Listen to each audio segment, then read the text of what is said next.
Imagine waking up tomorrow morning. Your bank is shut down, your job is gone overnight, and the money you worked so hard to save is suddenly gone. Millions of people in America faced this exact nightmare starting in 1929. This was the Great Depression, the biggest financial collapse in modern history. And in this video, I'll break down exactly what happened, why it happened, and the powerful lessons we can still learn today, almost a century later. What was the Great Depression? The Great Depression was one of the most severe global economic crises in modern history, lasting from 1929 to 1939. It was marked by mass unemployment, widespread poverty, collapsing banks and businesses, and sharp declines in both industrial production and international trade. The crisis began in the United States, then the world's largest economy, with the Wall Street crash of 1929, an event often seen as the spark that set the Depression in motion. To really understand why the Great Depression hit so hard, you have to look at the decade that came before, the so-called Roaring Twenties. This was a period of enormous optimism. Cities were alive with jazz music, radios were in nearly every home, automobiles rolled off assembly lines, and new consumer goods were changing how people lived. America had just come out of World War I, and for many, it felt like a golden age. But beneath that glitter was a dangerous problem. The stock market turned into the ultimate get-rich-quick scheme. It wasn't just wealthy investors buying shares anymore. Factory workers, shopkeepers, school teachers, even farmers, people who had never touched stocks before, were all jumping in. Everyone believed the market could only go up.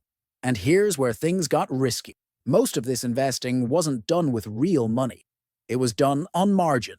That meant someone could put down just 10% of the price of a stock and borrow the rest from a broker or bank.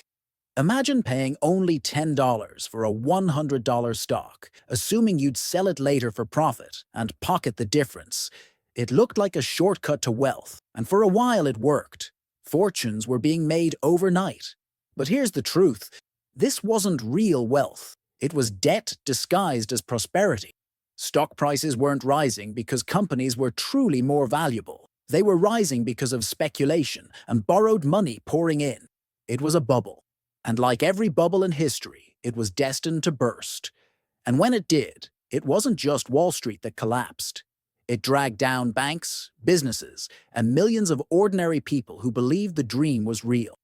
By late 1929, the illusion of endless growth was about to shatter. Stock prices had soared to levels far beyond what companies were actually worth. Everyone was buying, but very few truly understood what they were buying. It was speculation stacked on speculation, and the bubble had stretched too far. Then came October. On October 24th, known as Black Thursday, panic swept the market. Prices began to fall sharply, and the illusion of easy wealth cracked. Brokers received frantic calls, people lined up outside Wall Street, and for the first time, fear replaced greed. But the worst was still to come. Just a few days later, on October 29th, Black Tuesday, the market completely collapsed. On Black Tuesday, investors sold more than 16 million shares in a single day, 5 times more than usual. It was sheer panic. Everyone wanted to get out, but nobody wanted to buy. The result? Prices collapsed. Billions of dollars in wealth vanished, and trust in the market evaporated almost instantly.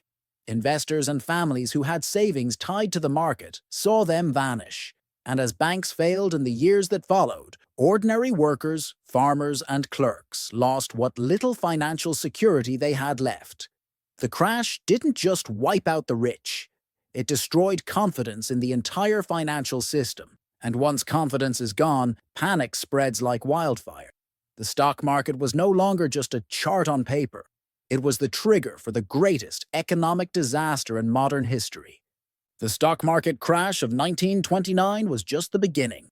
What followed was far more devastating. As stock prices collapsed, banks that had lent money for margin loans faced enormous losses. Many simply shut their doors. Overnight, ordinary people lost every dollar they had saved, not because they spent it, but because their bank no longer existed. Unemployment skyrocketed. By 1933, 1 out of every 4 Americans had no job. Imagine 4 people sitting in a room. One of them would be unemployed, desperate, and unsure how to feed their family. Businesses closed, factories went silent, and entire towns were brought to their knees. Food became scarce for millions. Long lines stretched outside soup kitchens, with men in worn-out coats and families clutching empty bowls, hoping for a meal. Farmers in the Midwest faced an even harsher fate. On top of economic collapse, they were hit with the Dust Bowl, years of drought and poor farming practices that stripped the soil, turning fertile land into dust. Many lost their farms, their homes, and their hope. But here's the question. How did things get this bad? The stock market crash alone didn't cause the Great Depression. It was just the trigger. What turned a financial panic into a decade-long global crisis were deeper problems in the system. First, America's banks were dangerously weak. When thousands of them collapsed in the early 1930s, people lost their savings overnight.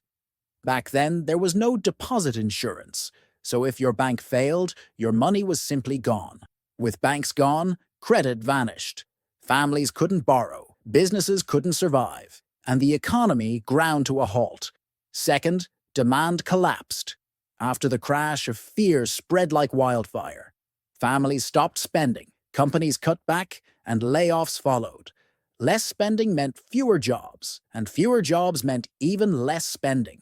A vicious downward spiral with no end in sight. Thirdly, global trade broke down. In 1930, the US raised tariffs on imports to protect local industries, but other countries retaliated. Instead of saving jobs, the move crippled international trade and spread the depression around the world. Other factors made the crisis even worse, from overproduction and rising inequality to poor government response in the early years, and Europe's war debts that made its economies fragile. But at its core, it was weak banks, collapsing demand, and the breakdown of global trade that turned a crash on Wall Street into the Great Depression. And because America was the world's largest economy, the shockwaves spread quickly. From Europe to Latin America, Asia, and Africa, the Depression became a truly global crisis. In the early years of the Depression, the government's response was slow and uncertain. President Herbert Hoover believed the crisis would fix itself. He encouraged optimism and voluntary charity, but optimism couldn't put food on the table. As the economy collapsed further, public anger grew. People needed bold action, not empty words. That action finally came in 1933, when Franklin D. Roosevelt took office. President Roosevelt launched what became known as the New Deal, a sweeping series of programs designed to stabilize the economy, rebuild confidence, and give ordinary Americans hope again. Banks were closed and inspected before reopening, restoring trust in the financial system. Public works projects put millions back to work, building roads, dams, and schools. For the first time, the government created safety nets like Social Security, giving people some protection in times of crisis. The New Deal didn't end the Depression overnight, but it gave people something they had lost completely: faith that the future could be better. The Great Depression forever changed the relationship between government, business, and citizens. It proved that in times of crisis, leadership and intervention could mean the difference between despair and recovery. The Great Depression might feel like distant history, but its lessons are as urgent today as they were nearly a century ago. Because the truth is, the same mistakes that fueled the 1929 stock market crash keep repeating themselves. Lesson 1. Speculation is dangerous. In the 1920s, people borrowed money to buy stocks they barely understood. Sound familiar? From the dot-com bubble to the 2008 housing crash, and even the recent hype around crypto and meme stocks, history keeps warning us. When greed takes over and prices climb far beyond reality, a crash is never far away. Lesson 2. Confidence is everything. The economy didn't just collapse because of numbers on a chart. It collapsed because people lost trust in banks and markets. Once confidence disappears, panic spreads instantly. It's a reminder that money isn't just math or numbers on a chart, it's psychology. Lesson 3. Diversification and safety nets matter. Back then, many families had all their savings in banks or stocks and lost everything when the system collapsed. Today, the same principle applies. Spread your investments, build an emergency fund, and protect yourself before a crisis hits. The Great Depression wasn't just about the 1930s. It's a reminder that no matter how advanced our world becomes, the forces of greed, fear, and speculation never go away. The question is whether we learn from the past or repeat it. The Great Depression dragged on for 10 years, shaping a generation and reshaping how we think about money, markets, and government. The Great Depression wasn't just the story of a market crash. It was a story of broken dreams, shattered trust, and the resilience of people who had to start over from nothing. It reminds us that prosperity can vanish in an instant, and that the choices we make with money, greed, and risk still matter today. History doesn't repeat itself word for word, but it does rhyme. And the question is, are we paying attention to the lessons from the Great Depression, or are we destined to repeat them? If you found this breakdown valuable, hit like, share this with someone who loves history and finance, and subscribe for more powerful lessons that can shape your financial future.